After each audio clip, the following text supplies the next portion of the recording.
In this special episode of New in Town, I will return to the Overworld and build up a fully complete castle as I prepare to go to the end and stop the Tyrant Wither's invasion once and for all. Remember to subscribe as we hurtle towards the conclusion of the New in Town Let's Play series. And to follow along with the story, you can download New in Town for free with the link in the description. Welcome back to New in Town. When I defeated the Tyrant at his portal factory, he dropped these end invasion plans. So it looks like we're gonna have to prepare to go to the end. First though, we need to pack up all the items we plan to bring back with us, and make sure that everything is in our ender chest that we're going to need. We should also go ahead and craft a second ender chest. That way we can access these materials no matter what dimension we're in. And lastly, we are going to want to bring along these nether bricks and all of this gold. So let's return to the Overworld. Getting late, but it's good to be home. Let's get our ender chest placed down here and equip our preferred diamond helmet. So let's start off with figuring out what we need to do with these end invasion plans. If we approach the town planner, then we'll get the notification that these invasion plans might be able to be deciphered by him. So let's go see what he has to say. Hello, sparkly town planner, what do you got for me? So in addition to the recipe book, the building permit, and the castle permit trades, we now also have a trade for the end portal recipes. Gotta go grab a feather so we can buy that.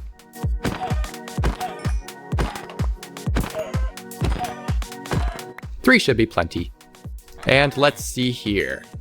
There are two recipes here in this end portal recipe book. There's the recipe for the actual portal structure that we'll put in a site planner, but then we have to complete the portal by placing the required items in the portal reactor.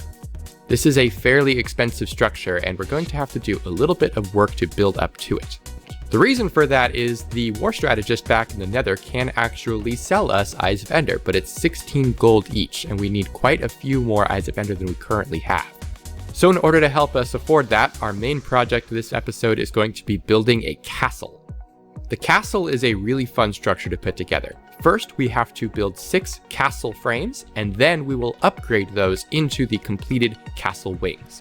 In some ways, it's actually very similar to completing the end portal. Now that middle item in the recipe might look like a building permit, but it's actually a castle permit, so we do need to talk to the town planner once again. We'll have to buy a building permit from him because we're all out, and then we can buy the castle permits. Now each town only gets 6 castle permits, so the size of the castle is limited. So let's decide where we want to place them, because once we do, there's no going back. I've been thinking this area off to the west of our town would be a really nice place. It's sort of at the top of this hill here. We've got a little bit of defenses from that hill over there. And it's pretty wide open and flat here, so we won't be destroying too much terrain and making it look really ugly. So let's gather up the rest of the materials we'll need for these castle frames.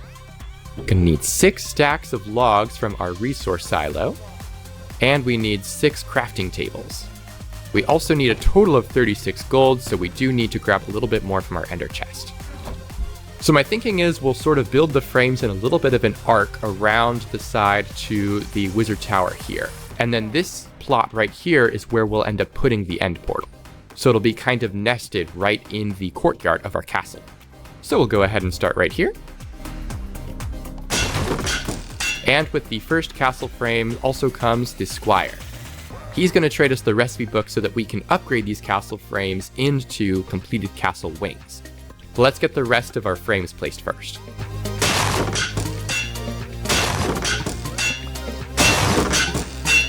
And though the sun is setting, our 6 castle frames have been arranged. I think this is going to be a really cool shaped castle. Let's go to sleep and then we'll start planning how we want to finish it off. So just like normal, we have to trade a feather to our squire so that we can get the castle wing recipes. And now we can start deciding which wings we want to place in which frames. Each castle frame has a castle planner here in the middle, and that's where we'll end up putting these castle wing recipes. I think we'll go ahead and start with the entry, and we'll place it right here, basically opposite the wizard tower, as the main entrance into the rest of the castle.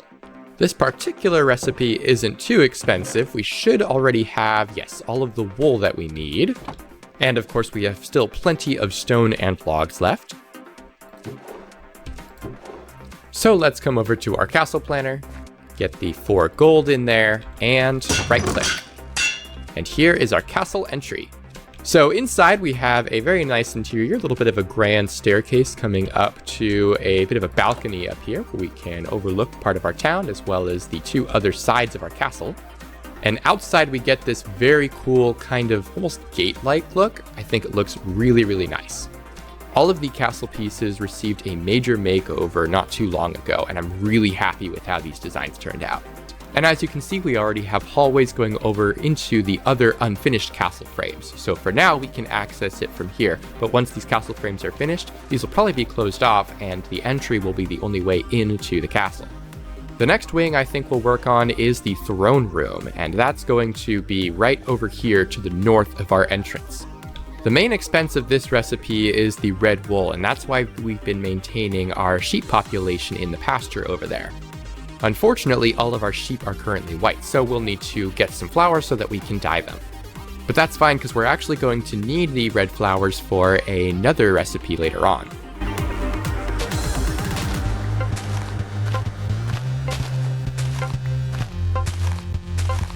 That should be plenty. So I'm going to turn 2 of these flowers into red dye and dye a couple of these sheep. And now we can start shearing them. Now with only 2, it's going to take a few minutes for us to get all the way up to 12 red wool, so in the meantime, let's gather the rest of the resources. Most of the castle wing recipes require exactly 32 stone. The entry is one of the exceptions, but that means the throne room is one that does require exactly that. And we also need a gold helmet. Now I don't remember if we have a spare one, we just have the one that we've been using.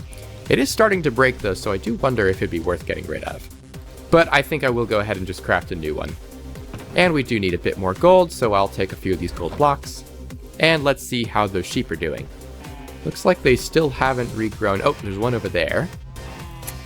Getting closer, but probably worth going out and trying to find one more flower so that we can accelerate this just a little bit. Fortunately, since we've defeated the Tyrant in the Overworld, we don't have to worry about any more nether attacks, so we can build to our heart's content without being concerned about nighttime. So yeah, let's go ahead and dye 2 more sheep. And that puts us to 10, so hopefully as soon as one of these sheep decides to regrow their wool, we'll have exactly enough. But since they're taking a while, let's go ahead and go to sleep real quick. Oh, there we go. Wow, just the one. Oh, there's another one. Wow. Both cheapskates, but at least we got what we need. Open up our castle planner, get the gold in, and right click. And here is our throne room. So of course it comes with a very nice throne, though it is a bit of a cramped room. We've got some stairs so we can get up and stand in it. And then we also have a ladder that goes up to the roof where we have a very beautiful skylight. And this gives us a little more access to the outer walls of our castle. The throne room has 2 main functions. The first isn't relevant until we build our next castle wing, but the other ability is that every day at noon it's going to generate a little bit of XP on the throne there. The amount of XP is based on the number of villagers in our town. It's not a lot, but it is a nice little utility. Of course, the main reason that we built the throne room is for that first ability.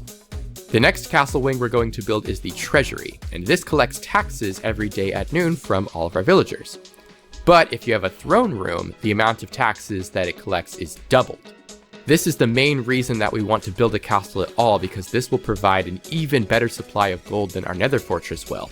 And we need lots of it in order to finish the end portal. We should have most of what we need for the treasury, though we might have to craft a couple of things. Let's check in here to see if we have any spare chests. We do, good. We'll need to craft one more though.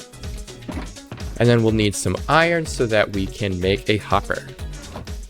And once again, we'll need 32 stone from our resource silo.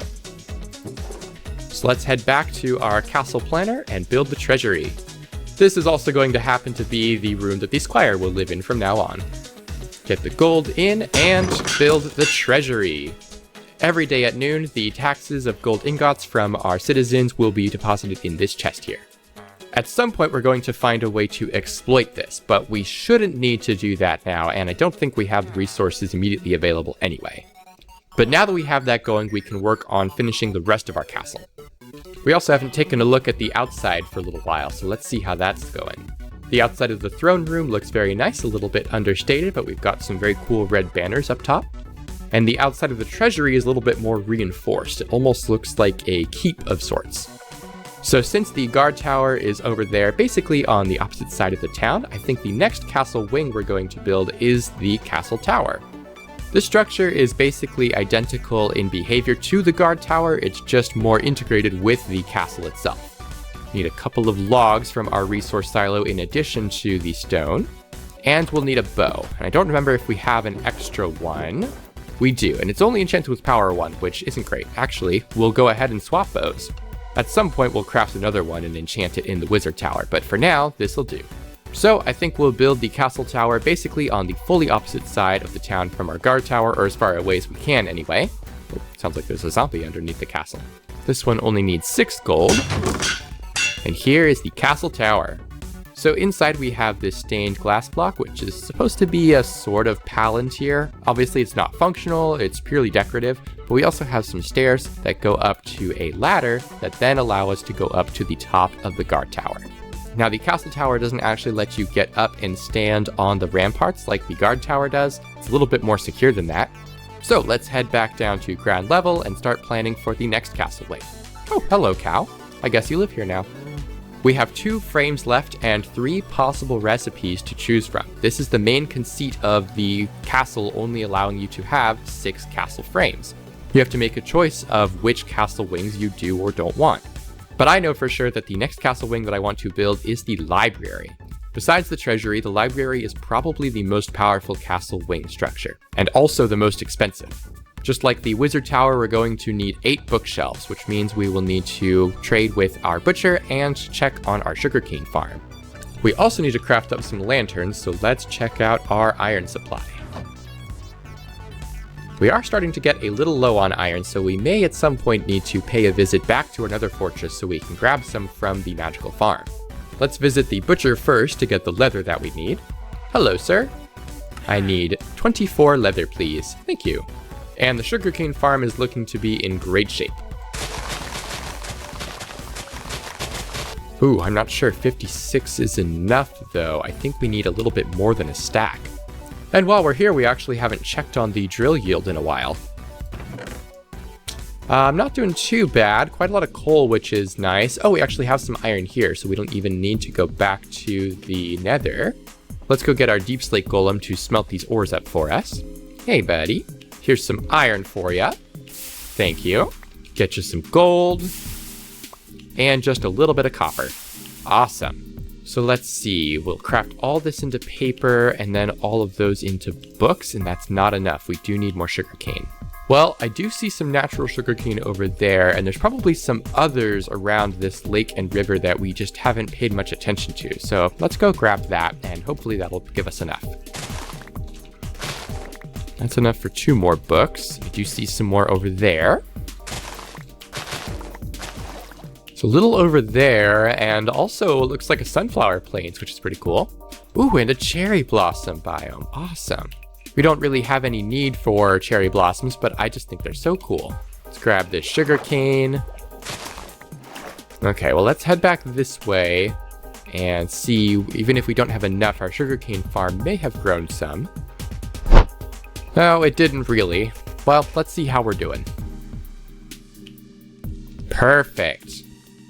I do need a little bit more wood to craft up these bookshelves. Just grab a bunch.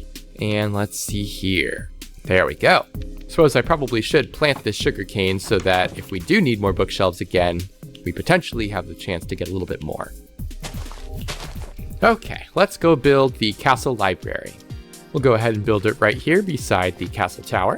Our 8 gold ingots in the castle planner gives us the library.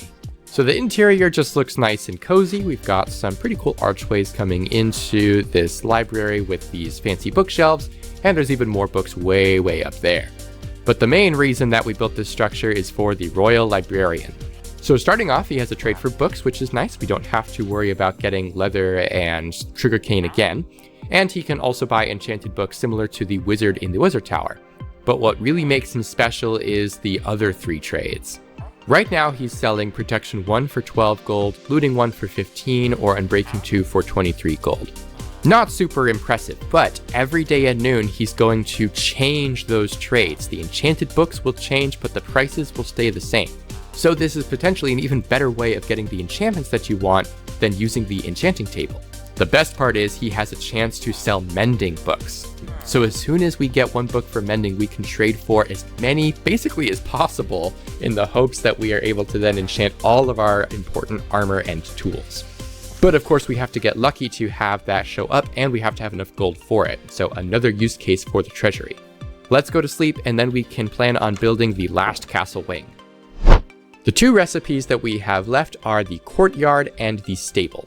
The stable's pretty cool because it does come with some horses and is just a nice place to park your horses. But I am going to actually go with the courtyard. It's a little bit less useful, but I do really like it, and I think the aesthetic is going to fit the location a little bit better than the stable since we're right next to the wizard tower. We've already collected the poppies that we need, so the last thing that we need is a beehive, which we can get by harvesting the honey from that bee nest, as well as 48 oak leaves, which means we'll have to venture out a tiny bit to go and actually find an oak tree to shoot the leaves off of. It looks like there's a few over at the village though. Alright tree, prepare to be naked. Wow, that was exactly enough. Oh, well, almost exactly enough. Grab you. Oh, there was some sugarcane over there, that's annoying. The copper on the golem factory is starting to oxidize, and I think it's going to look so cool once it's finished. But to harvest that honey safely, we need to craft a campfire. Oh, and we need some logs for that. I guess I should have chopped down that naked tree. I believe it's just 3 logs, 3 sticks, and a coal. Beautiful. So let's get this campfire underneath this hive. Oh, place that there. No, don't go grass there. I'm trying to put dirt here. And now we can safely grab this honey. Oh, make ourselves a beehive, and let's build the courtyard. So we'll get that here in the site planner, our 4 gold, and for the final wing of our castle, the courtyard. And this grants us the King of the Castle achievement. Let's come out here and take a look at the completed castle from up high. That looks excellent. We've got the castle tower over there, a couple of taller wings like the library and the entryway, and then the courtyard down here beside the wizard tower, which I think is just going to look absolutely great, especially once the end portal gets placed there in the middle. And of course, that means it is now time to start working on the end portal. First though, I do want to check what our royal librarian has to offer. We've got projectile protection 3 is not bad, blast protection 3 is not bad, especially for these prices, and silk touch. We do actually need a silk touch pickaxe. This one is fortune, so I'm going to grab one of those. Oh, we already had a silk touch book. Oh well. The end portal recipe works much like any other town recipe. We're going to put it in the site planner, and that will build it right here in this plot. Instead of a building permit, it requires the end invasion plans, and then we just need a bunch of stone as well as 12 Eyes of Ender and a few chains. Let's start by checking out our Eye of Ender supply. We have 7 right now, and only enough gold to buy 1 from the war strategist in the Nether. Like I said, this is why we built the castle treasury, so let's go see how much money we have in there. On the way, we can stop by the throne room and grab the experience orb from here. Ooh, and that was quite a bit. It's been a few days since we came and checked on it. Let's see how much gold we have. Only 50. So now that brings us to 64 gold ingots and some change, which is enough to buy 4 Eyes of Ender. That means we're really only short 1 Eye of Ender, so 1 more day and we should have enough to be able to build the end portal. In the meantime, let's gather up the rest of the resources that we need. I believe it's 3 stacks of stone, which is almost all of our supply. 16 logs, which isn't too bad, but we are starting to run a little low. And we'll need to craft some chains. That didn't take very long, so we actually have a little bit of time left over. Let's put these in the site planner, but then I have a bit of a side project. Up until now, we've only had to wait until noon to get some resources a handful of times, but as we head into the endgame and postgame of New in Town, this is likely to start happening more often as recipes become more expensive. So I think it's time to finally use the inscribed sun disk. The inscribed sun disk is used for a special recipe just like the end vault, but this time we're building the star dial. This is why I collected the prismarine crystals as well, and we'll also need to grab a little bit of glowstone from here. The last thing we need is some sandstone and red sandstone, and so I think we'll actually go back to the sandstone sundial to collect those. I should have grabbed them when we were there the first time, but I wasn't sure when exactly I was going to build the star dial, and apparently that time is now. So we need 16 of each. There's obviously more sandstone than there is red sandstone, and our pickaxe mines very fast, so we don't necessarily want to mine more than we need. 13, 14, 15, 16. Now, as much as it doesn't fit the vibe, I do think we're going to put the star dial right here, sort of below the castle. Just because this is the area that we're going to be using it the most, and so I want it sort of nearby. So let's get the items in the site planner here. Oh, and we need to buy another building permit from the town planner. Get that placed in here. Goodbye, zombie. And let's build the star dial.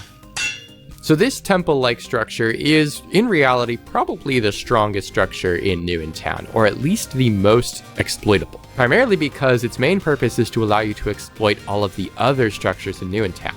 Now, it has been nerfed in recent updates, but the general premise remains the same. If you stand on this glowstone block, then over time, the time of day is going to increase more quickly than normal.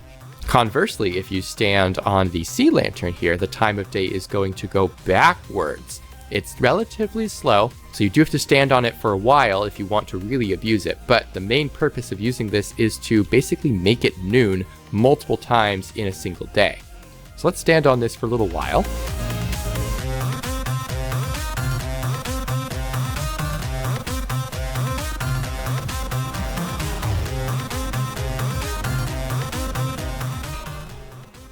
And now, though it's intentionally hard to see, the sun is just about at the noon position. So if we stand here for a little while longer, we'll end up hitting noon multiple times as the time accelerates a little bit and then gets sent back some, and then we repeat. We'll probably only do this 3 or 4 times right now, but the point is that we could do this now whenever we need a whole bunch of resources. And I think that should be plenty. Let's go see what our yield is. So of course we'll probably get quite a bit of experience from our throne, not too bad. And let's see how much gold we have. Oh yes, that's what we needed. Let's head to the Nether so we can buy those Eyes of Ender. And we need 1, 2, 3, 4, plus 1 more. Get the Eyes of Ender into the site planner and build the end portal. So, like I mentioned, the end portal is not yet complete. This is basically just the frame for it. Even though all of these end portal frames clearly have Eyes of Ender in them, because they're not in the correct portal configuration, the portal is not yet open. We have to place the next recipe inside this portal reactor in order to finally open the portal and go to the end. This recipe requires not only 64 gold, but also 7 more Eyes of Ender, which, if we wanted to buy from the War Strategist, would be another almost 2 stacks of gold. Now, of course, we could just do the star dial trick again, but it's not super fun, and it's also less convenient when we're further away from noon.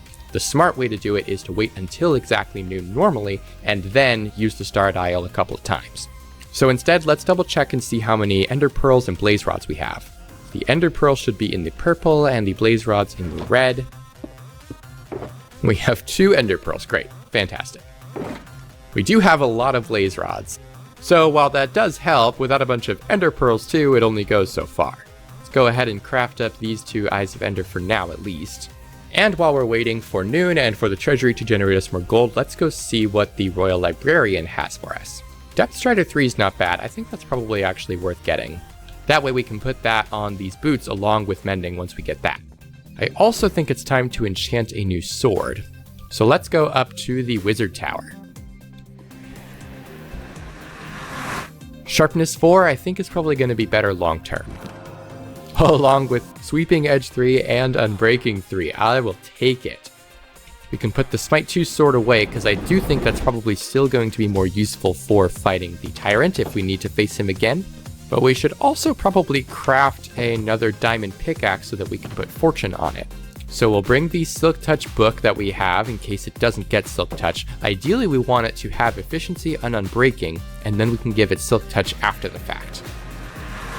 Efficiency 4, that's probably going to be good enough. Just Efficiency 4 is a little disappointing. I'm tempted to give it another roll with the Grindstone. I think we're earning enough experience from the throne room that I can probably justify that. Unbreaking 3 and Efficiency 3. I think that's generally long-term better. And we'll head back to the Nether once again so that we can put the Silk Touch on this diamond pickaxe. Of course, this is a little bit wasteful because eventually we're going to want mending, but the Silk Touch is really important for being able to carry an ender chest around with us. And with that in mind, let's go back to the overworld and mine up more obsidian. Pretty much only because we are waiting for noon and we have some time to kill. 12 is good enough for now. Of course, there will be plenty more obsidian in the end. Now, we won't craft the Eye of Ender yet. Oh, noon. Let's go and use the star dial.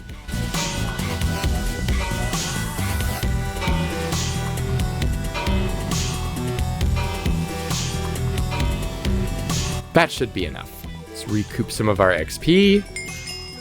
Not too bad. 3 levels. And oh yes, plenty of gold. Let's go buy the rest of our Eyes of Ender. Hello again, War Strategist. So we have 2, we need a total of 7. So 1 more gets us what we need. Back to the overworld. And we need a nether star, which I assume is in my ender chest here. Yes. Over to the portal reactor. Okay, that should be everything. Let's finish our end portal. Right click. Yeah! So the chain is slightly in the way, but you are able to walk through them, which isn't a big deal. And now with a convenient end portal here in our town, we are fully prepared to go to the end next episode. Please remember to like and subscribe to keep an eye on when new videos come out. And as a reminder, you can enjoy New in Town for free with the link in the description. As we approach the end of the New in Town Let's Play series, I'll be transitioning my content to be much more development focused, so I hope you will stick around for that. Thanks for watching!